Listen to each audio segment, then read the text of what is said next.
Hello ladies and gentlemen, welcome back to the channel. My name is Psycho Gold, this is Psycho Gold Videos. Today we're going to be checking out another new show that is currently airing. It has aired its first episode, and that show is Dororo. Dororo? A few moments later. Dororo. Now, one thing I must make perfectly clear, it is not my intention to do a reaction series to this show in its entirety straight off the bat. I honestly didn't even know that this show was coming. However, several people have said to me that it's different, it's dark, and it's gritty, and it's all the things that I like watching in live action shows, but haven't really watched in an anime for a long time. There are darker shows that I've checked out in the past, but I've either never finished them due to copyright reasons, or I've watched them on my own, and it's been a long time. Like, I have a list, like, I want to watch Ajin, Devilman Crybaby, I'd like to finish Tokyo Ghoul. I just need to find the time to get around to doing so.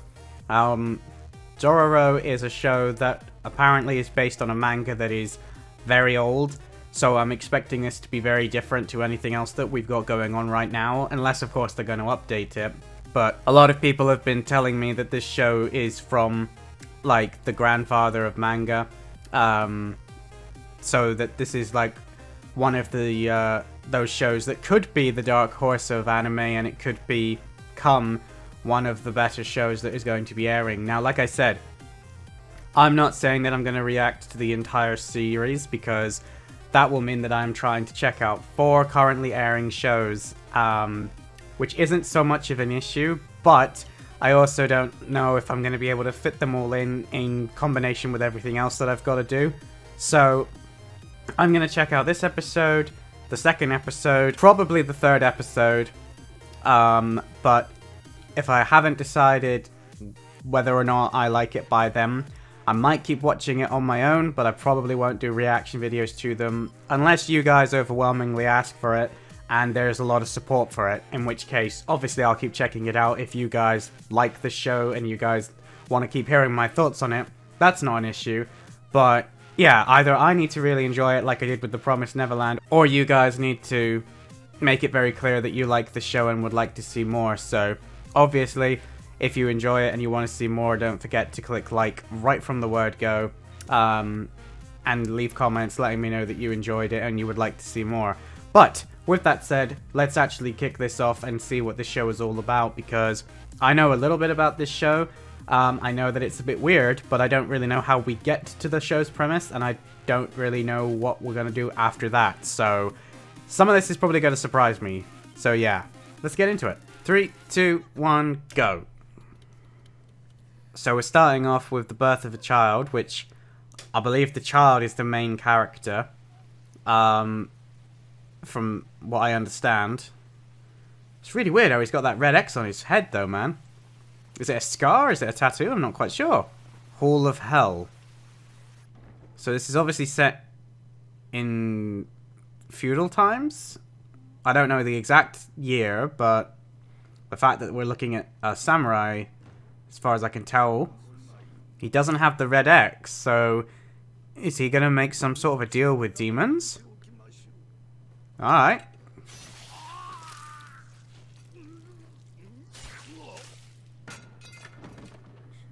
Oh damn, he didn't believe it either. So they both think that living in this world is like living in hell. And he's happy to die. I mean, that escalated quickly. But he's still telling him to stay away from the demons. Do not go down the path of the dark side. I think it's too late, dude. Yeah, it's too late for that. Definitely. I mean, he just killed you pretty much in cold blood when your back was turned. Ah, for half a second I was gonna say that he is doing this for the right reasons, and then it's like, nah man, he's doing this for his own selfish gain. Oh, they hear you. Whoa! What the?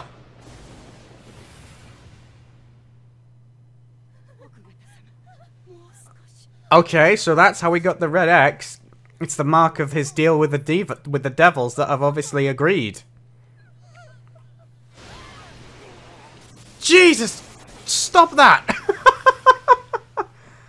Right. So they've taken his firstborn.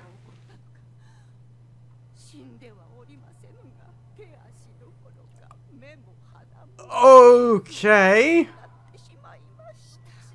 How is he still alive?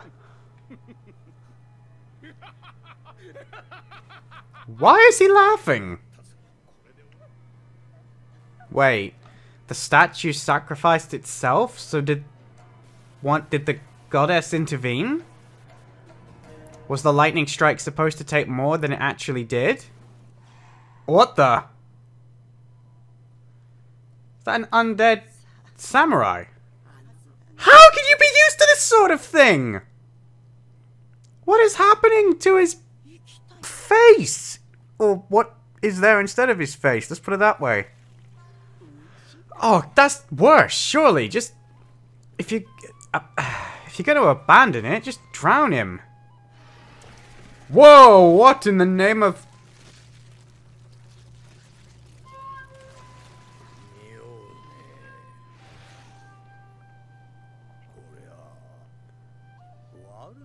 The stench of evil? Yep, there is a monster right in front of you that, I was surprised about. Oh! Okay!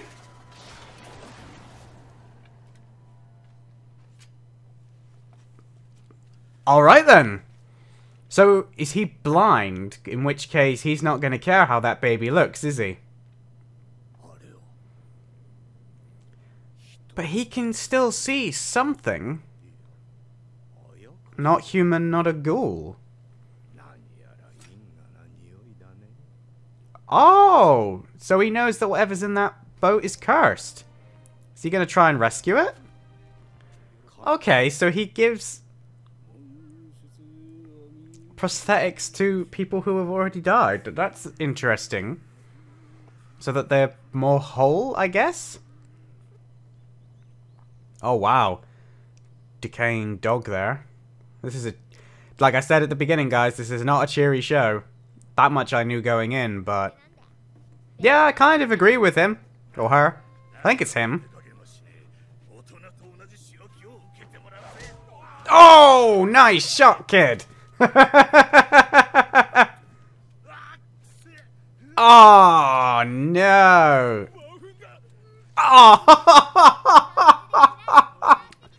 I'm not sure what Don't you dare.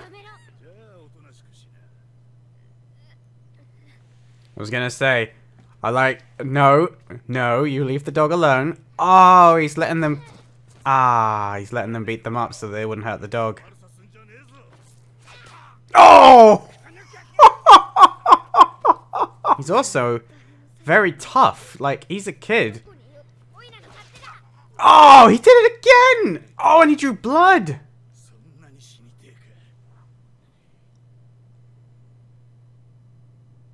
Oh, he's got the same... He's got the same sort of vision that old man had. Oh, I think there is something out there. What's gonna happen? No, it's not. It's some kind of creature like that strange samurai thing. What the hell? Ugh, look at it, man. That thing looks awful. Oh, there we go. Now it is. Wait, what just happened? Did he like... Did blade just come out of his arm? Okay, so he has blades in his arms. Are his arms not real? This is interesting. Damn, look at him go. I mean, this has got to be the kid, right? I mean, he's covered his body. He obviously doesn't... Not everything connecting to him is, real, in inverted commas. Surely that means he must have been trained by the older man. It's too much of a coincidence, right? That, he has the exact same sort of vision ability as the other dude did. Damn, so his hands, like... Do they work? Or are they just for show? Wait, he's deaf as well? I mean, yeah, I suppose. It makes sense thinking about it. Yeah, I wouldn't have done that if I were you! What the hell? He had no skin and now he does. What? Huh? Did somebody else just go and make some sort of deal with the devils? Wait. Is matey with... Oh! Is the kid somehow getting his... I don't know how to describe it. His extremities? The stuff that they stole from him. Is he somehow taking them back? Was that sludge monster like a representation of one of the demons? Ah, look at the death, man. It's ridiculous. That is an excellent question, but I believe the answer to that question is yes. He's just a cursed human. He blinked! Whoa, I bet he's never blinked before. Well, obviously these two are going to end up sticking together, and it looks like they're going to get a bit of a relationship going.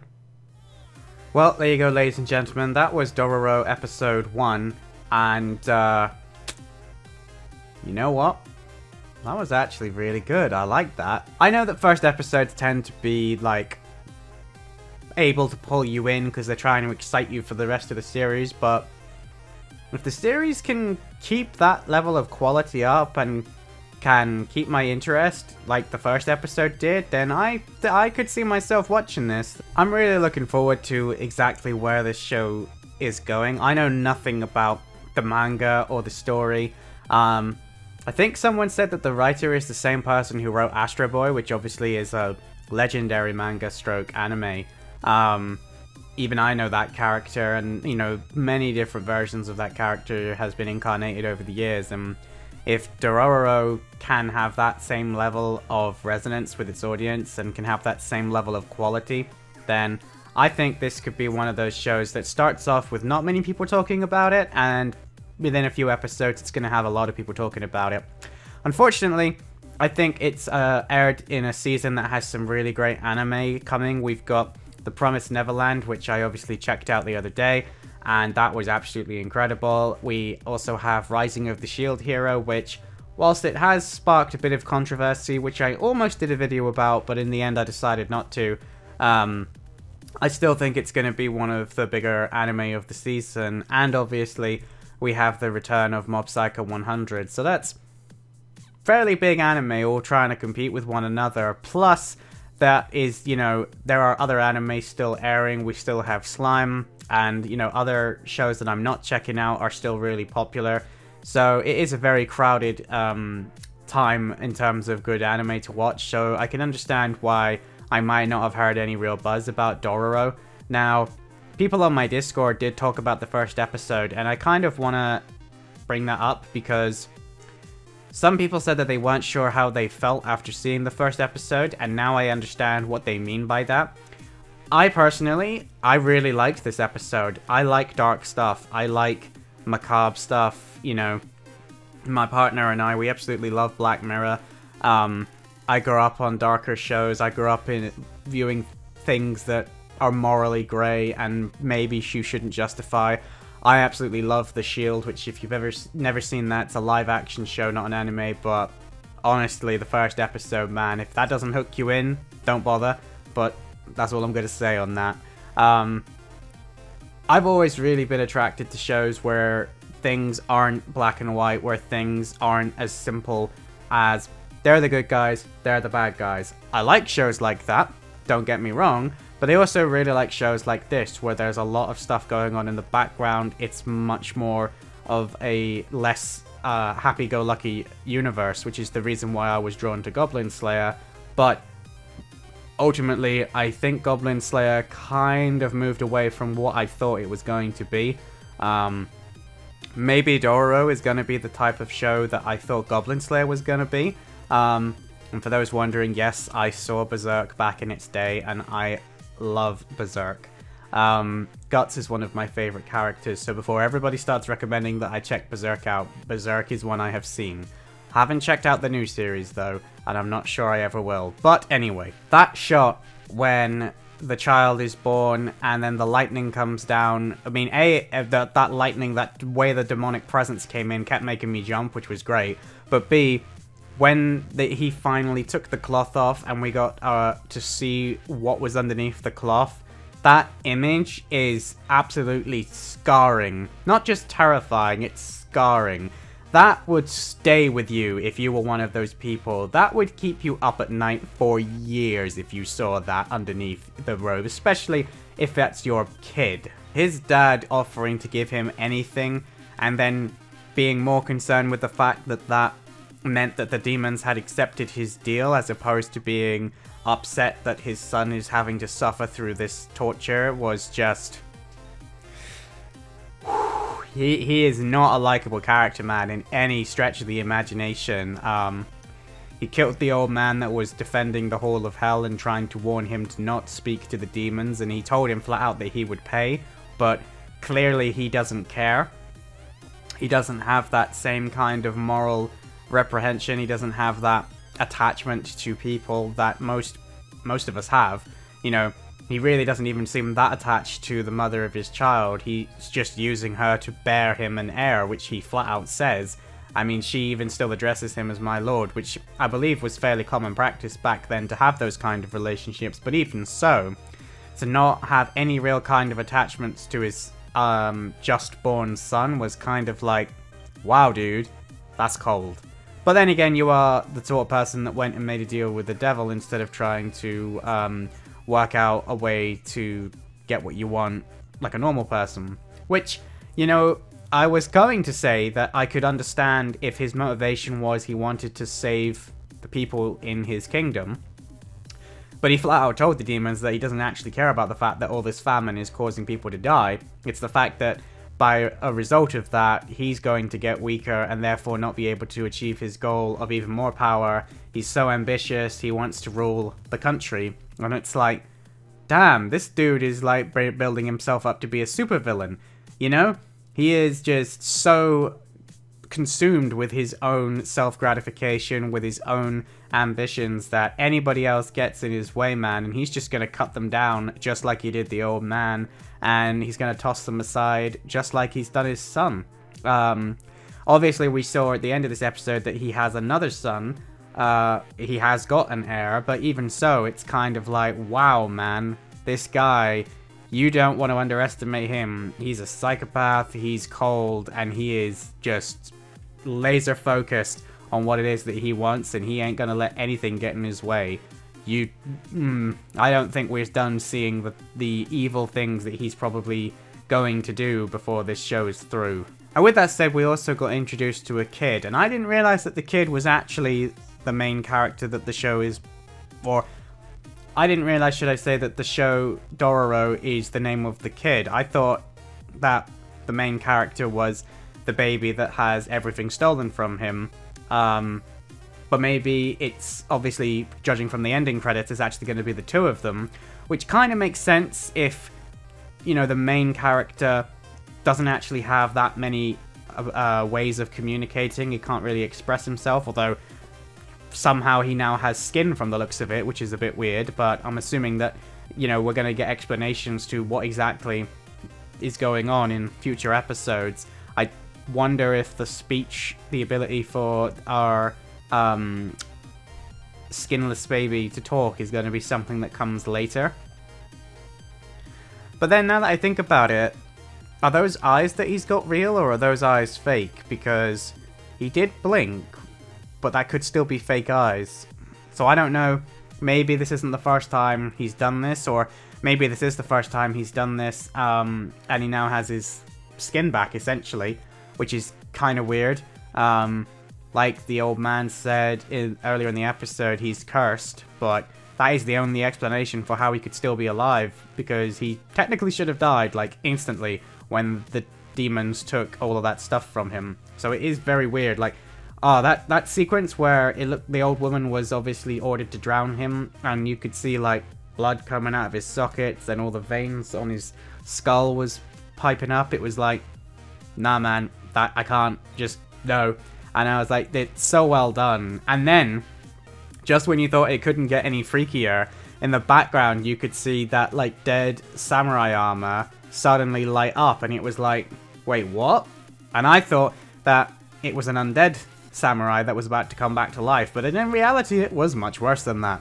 Instead, we got this weird, like, spider figure that immediately consumed the old woman, and perhaps that's how he hunts. He, you know, pretends to be a dead warrior in the hopes that people will come near him, and then he feeds off of them. And then we got a weird guitar-playing blind man who took him out no issues like it was nothing, could see him, and then could also tell that the baby was cursed. We don't know exactly what happened after that. My theory is that he rescued the baby and decided to raise him. We have a Daredevil stick scenario going on where he was obviously then raised and trained to be similar to him, able to take on the supernatural that is tormenting throughout Japan. But that was 16 years between the 2 points in time that we see in this episode. So much could have happened here. My guess is that we're going to see a lot of stuff that is done in the form of flashbacks. I could be wrong, but that's what I'm imagining that we're going to see as the series goes on. This show definitely left an impression in my head. Like, it's been replaying, and it's not something I can easily fit in a box. This clearly is a darker world than anything I've watched recently. The way that those adults beat up Dororo and then were more than happy to basically also drown him in the river because he was basically being cocky and all constantly talking back and chucking rocks. And I mean, he must have chucked that rock with some force to draw blood from his eye. But the fact that they were willing to kill him just goes to show that in this current time period, life itself has very little meaning in this version of Japan. And as both the old man and the kid's father said, you know, what difference does it make whether or not I believe in Buddha or if I pray? We're already living in hell. So he's just decided that, why not? I'm just going to talk to the demons. It can't get any worse. And then it was kind of like showing you just how little value life still has to these guys at the moment. Now, that might not be to everybody. I mean, it looks like the woman that was his mother is very much the other way around, but I'm guessing overall that, given how many people are dying left, right, and center, how many wars are being raged across Japan, that everybody is so used to death, everybody is so miserable and depressed that they just don't care anymore. And it is really depressing to think about that, but at the same time, it looks like something else is going on behind the scenes with all of these monsters and devils roaming around Japan. And it looks like there are people out there that know that that is happening. And they're not concerning themselves with the plights of the mortals. They're more interested in dealing with the supernatural things that are also going on. So it'd be very interesting to see how the stories of those two worlds are going to constantly overflow and connect with each other, because I'm betting they will. But anyway, that's going to be it for this review, guys. I was very surprised by Dororo. I really didn't think that this was gonna be able to be as enjoyable as it was. Might not have been the best reaction I've done because I really was just into it. Like I said, if you guys aren't that fussed about it, maybe I'll just watch this one on my own, but I really did enjoy that. And if you guys did as well, please make sure that you leave comments below letting me know. Give this one all of the likes, dudes. The more likes it gets, the more I know that you guys want to see more of this, if you do. And if you're new around here and you've never heard of me before, as always, my name is PsychoGold. Feel free to click that subscribe button, and I will be checking out Dororo episode 2. But that's all I've got time for, guys, so I will see you in my next video. PsychoGold, out.